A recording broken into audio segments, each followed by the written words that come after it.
Hi friends, welcome back to the YouTube education. आज की इस वीडियो में हम न्यू चैप्टर स्टार्ट करने वाले हैं। बीकॉम का ही है, जो पहले सेमेस्टर 1 में आता था, अभी इसको सेमेस्टर 2 में कर दिया गया है। तो चैप्टर का नाम है रिडम्पशन ऑफ प्रेफरेंस शेयर्स और debentures. Redemption of preference shares. तो how to calculate the sum and what is the redemption about the preference share, how it can be done. So we start.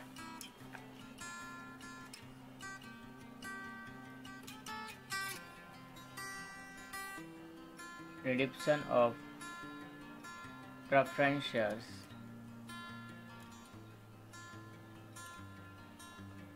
So what do you mean by redemption? Redemption means payback.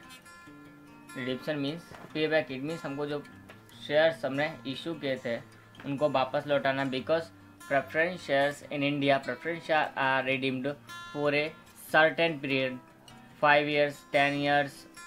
Okay, तो preference shares है वो हमको एक निश्चित time के लिए होते हैं, सर्टेन टाइम के लिए होते हैं, 5 years और 10 years। तो after that period we have to redeem, we have to pay back the amount of preference share to its shareholders back.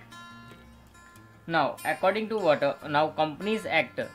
According to Companies Act, under Section 80C, under Section 80, we have to read in the preference shares. Which under Section 80, we have to make the provision for the redemption of preference share. For redemption of the shares, what is necessary? So, for the redemption of preference share, the first condition is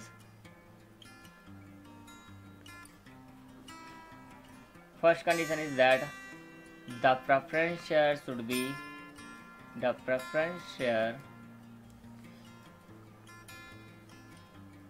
should be fully paid. If they are not fully paid, if they are partly paid, then we have to make them fully paid up capital. So if the preference share are not fully paid up,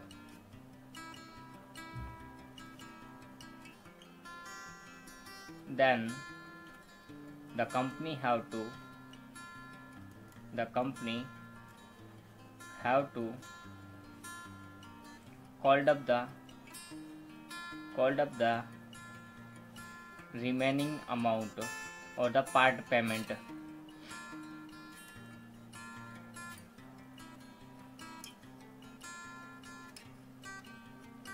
Okay, after then provision for the preference shares. Company को क्या करना पड़ता है? पहले provision करना पड़ता है कि पेमेंट तुम वापस देने के लिए लाओगे कहाँ से? Provision for the preference share redemption. उनका हमको रिडम्पशन के लिए क्या करना पड़ता है? प्रोविज़न करना पड़ता है। प्रोविज़न के लिए हम क्या क्या यूज़ कर सकते हैं? तो which funds can be used? तो which funds can be used for the redemption?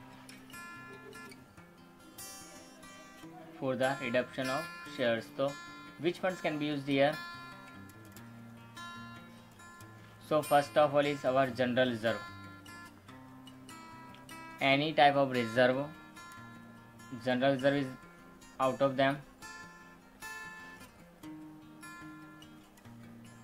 Security premium for the payment of premium on such preference shares.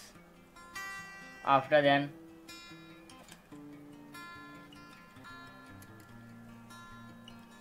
dividend equalization fund if necessary.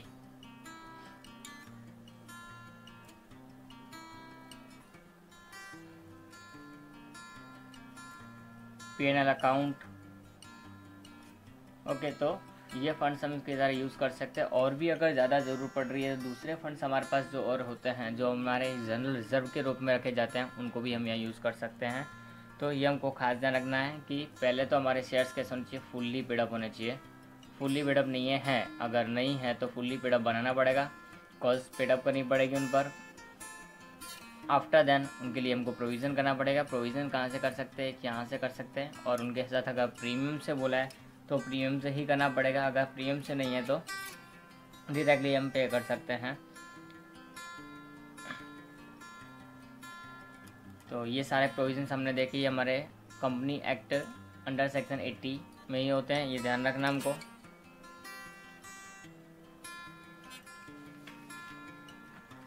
ना इनकी अकाउंटिंग ट्रीटमेंट है, तो redeemable preference share का तो हमको पता चल गया। The preference share which are paid, पहले हम चलो उसकी डेफिनेशन भी अगर है प्रॉब्लम तो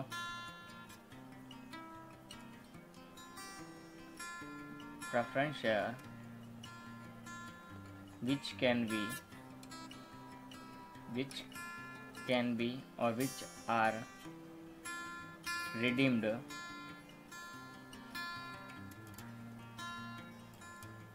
after a certain period to its shareholders,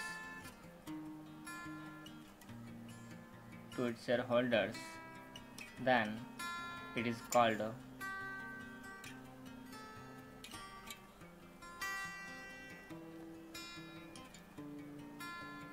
redemption of preference share।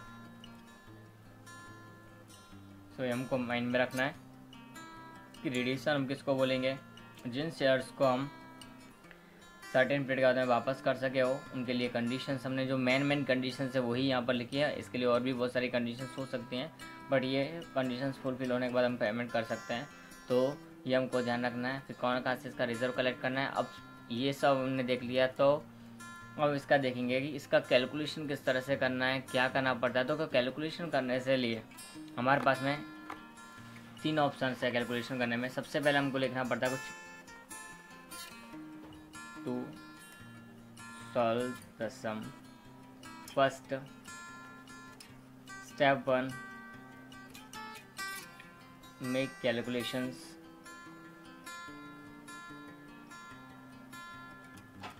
Here we have to make 5 calculations. We will study that later.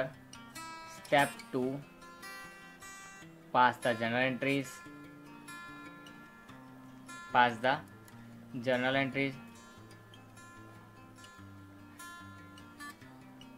And step 3 is our prepare the balance sheet after reduction of preference share. तो क्या क्या changes आते हैं हमारी balance sheet के अंदर, ये हमको देखना पड़ता है। बैलेंस शीट के अंदर क्या क्या चेंजेस होंगे, तो उसके लिए न्यू बैलेंस शीट प्रिपेयर करनी पड़ती है। तो prepare the balance sheet after reduction the preference share.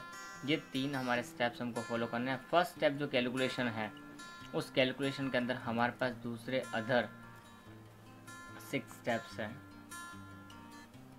तो देखो हम पहले कैलकुलेशन लिखेंगे। अब कैलकुलेशन के अंदर कौन कौन सी कैलकुलेशंस करनी पड़ती हैं वो भी हम यहाँ देख लेते हैं।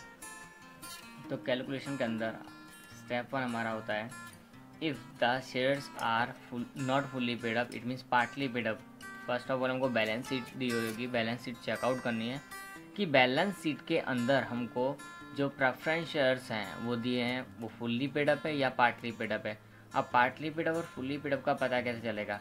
इफ सपोज करो कि हमारे शेयर की एक प्राइस कितनी 100 रुपीज़ है और वहाँ लिखा हुआ है नीचे कि such so and so shares are 80 paid up, 70 paid up, 60 paid up, 50 paid up. It means 100 paid up ना लिखा हो, उससे कम लिखा हो तो उसको हम क्या बोलेंगे, पार्टली पेड अप। ध्यान रखना है, अगर 10 रुपीज़ का शेयर है तो 7, 8, 9 वॉट एवर, यानी कि 10 से कम होना चाहिए। अगर एक प्राइस 10 से कम पेड अप लिखा हुआ है, it means that is partly paid up. And partly paid up को फुल्ली पेड अप बनाने के लिए हमको एक कैलकुलेशन लिखनी पड़ती है यहाँ पर, calls on partly paid up shares, calls on partly paid up shares.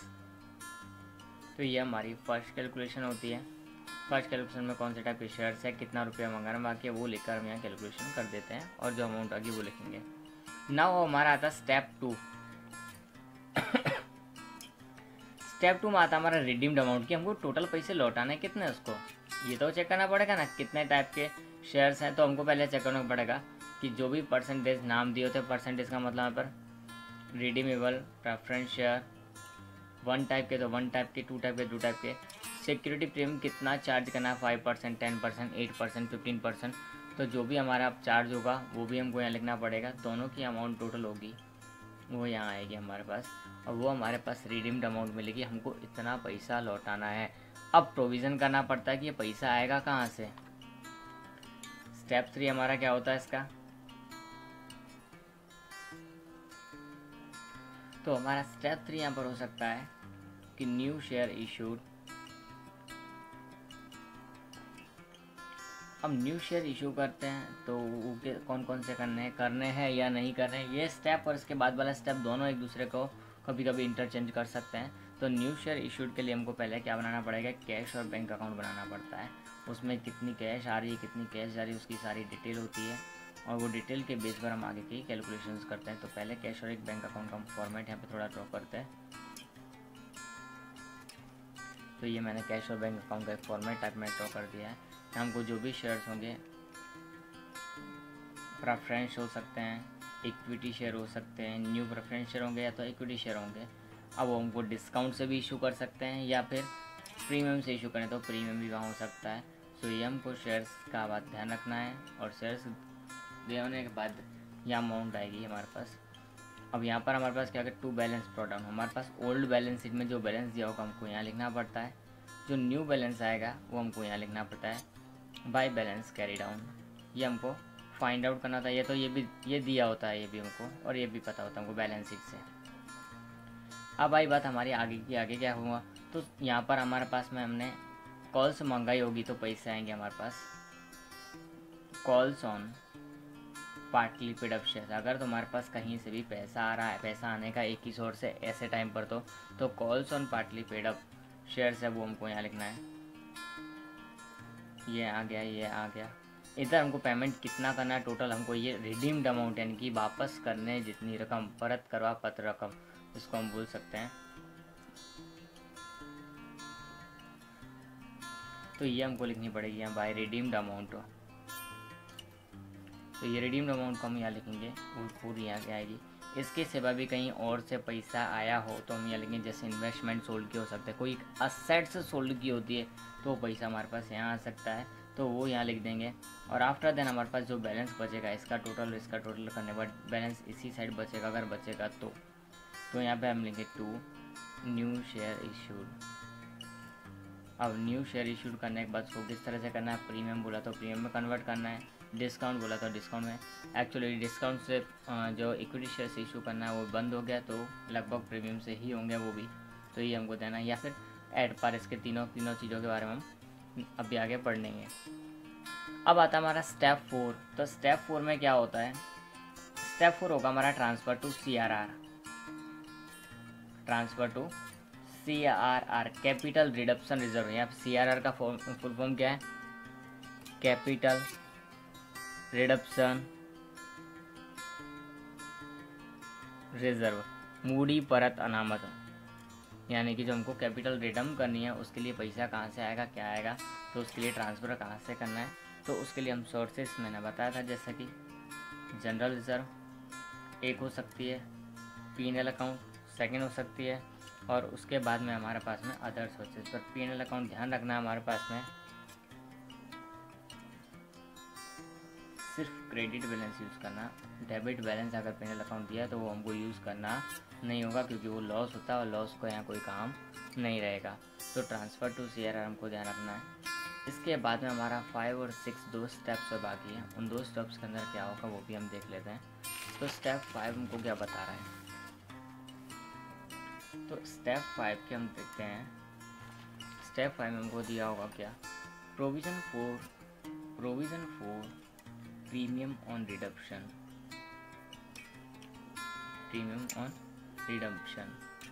कि हम जो प्रीमियम रिडम करना है उसके लिए पैसे कहाँ से लेंगे। ये जो पैसा हमारा वो किसके लिए यूज़ होगा, सिर्फ कैपिटल के लिए।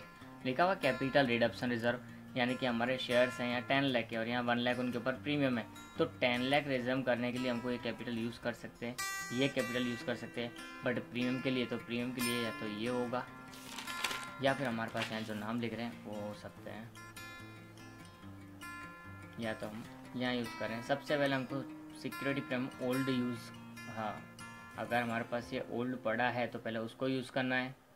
उसके बाद में हमारे पास ये न्यू आया होगा, न्यू शेयर इशू करने के बाद में उसको यूज़ कर सकते हैं। अगर फिर भी कम पड़ता है तो हम जनरल रिजर्व के पास जाएंगे, अगर जनरल रिजर्व बाकी हो तो। अगर वो भी ख़त्म हो गया है तो हमको पीएनएल अकाउंट के पास जाना है, इसके पास तो होगा इतना पैसा।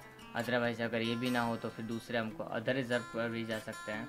तो डिपेंड करता है कि कहाँ हमको ज़रूरत पड़ रही है, कैसी ज़रूरत है, उसके बेस पर इसका पैसा पूरा लिया जाता है। एंड द लास्ट स्टेप हमारा स्टेप 6 पर हमको क्या बोला गया है। स्टेप 6 में हमको होता है कि bonus share issue, bonus share. अगर बोनस शेयर इशू करने के लिए बोला है तो ही ये करना है, ये स्टेप कंपलसरी नहीं होता है। अगर बोनस शेयर इशू करने हैं तो कहाँ से किया जा सकते हैं, CRR से। बोनस शेयर ऑलवेज कहाँ से इशू किए जाते हैं, CRR से। तो ध्यान रखना है फ्रॉम CRR। तो CRR जितना होगा उसके बेस पर यहाँ पे हमको कुछ रेशियो दिया हो सकता है, या फिर पूरा का पूरा CRR से हमको बोनस शेयर इशू कर सकते हैं। तो जो भी हमारे पास CRR बचेगा उस CRR में से हम क्या करेंगे, बोनस शेयर इशू करेंगे। तो बोनस शेयर हमको ध्यान रखना है, ये हमारा लास्ट पॉइंट रहेगा। सबसे इम्पोर्टेंट पॉइंट भी एक हमारे लिए हो सकता है। आफ्टर देन हमको एक बैलेंस शीट क्रिएट करनी पड़ती है, जो कि हम बैलेंस शीट नॉर्मल बनाते हैं वही की वही रहेगी, और एंट्रीज भी हमको करनी है। एंट्रीज और बैलेंस शीट दोनों ऑप्शन में, अगर एंट्रीज पूछे तो बैलेंस शीट नहीं पूछेगा, और बैलेंस शीट पूछे तो एंट्रीज नहीं पूछेगा। तो कोई भी हमको एक भी चीज़ बनानी होगी तो भी हमको ध्यान में तो रखना पड़ेगा। अगर ये हमारे पास 6 है तो हमारी एंट्रीज 7 होंगी। अगर हमारे पास कैलकुलेशंस 5 है तो हमारी एंट्रीज कितनी होंगी, 6। इट मीन्स हमेशा एक एंट्री ज़्यादा होगी। वो क्यों होगी हम बताएंगे उसके लिए। ओके, तो एंट्रीज के ऊपर अब हम चलते हैं। तो एंट्रीज के बारे में अब देखा जाए, एंट्रीज पर जाने से पहले हम जो प्रेफरेंस शेयर्स हैं या फिर न्यू शेयर्स हैं उनको रिडीम्ड कैसे किया जा सकता है और इशू कैसे किया जा सकता है उसके बारे में देख लेते हैं। तो प्रेफरेंस शेयर्स और equity shares can be issued और रिडीम्ड,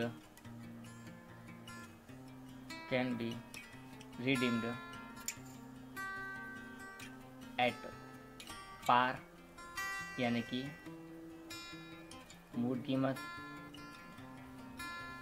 ये ऑप्शन बन रहा। दूसरा एट प्रीमियम, ये मूल कीमत यानी कि जितना शेयर था उसको उतने ही में ही वापस करना है, ज़्यादा एक्स्ट्रा पैसा कोई चुकाना नहीं है और ना ही कोई कम पैसा चुकाना है। ये था प्रीमियम, यानी एक्स्ट्रा पैसे के साथ में चुकाना हो प्रीमियम से, तो ये होगा। और थर्ड नंबर हमारा प्रीमियम के बाद में आता है डिस्काउंट। अगर डिस्काउंट यानी कि हमारा जितना शेयर था उससे कम पैसे से हमको उसको करना हो तो हम बोलेंगे डिस्काउंट से, ओके, यानी कि बट्टे से। तो ये चीज़ें हमको थोड़ी ध्यान में रखनी पड़ेंगी, और ये करने के बाद हमको आगे हमारी एंट्रीज पर और बैलेंस शीट पे जाना है। इस वीडियो में हम इतना ही रखते हैं। नेक्स्ट वीडियो में हम इसका जो फॉर्मेट है जर्नल एंट्रीज का वो देखेंगे, और बैलेंस शीट किस तरह से ड्रॉ करनी है हमको न्यू कंपनीज एक्ट के प्रमाण से, वो भी हम नेक्स्ट लेक्चर में ही देखेंगे।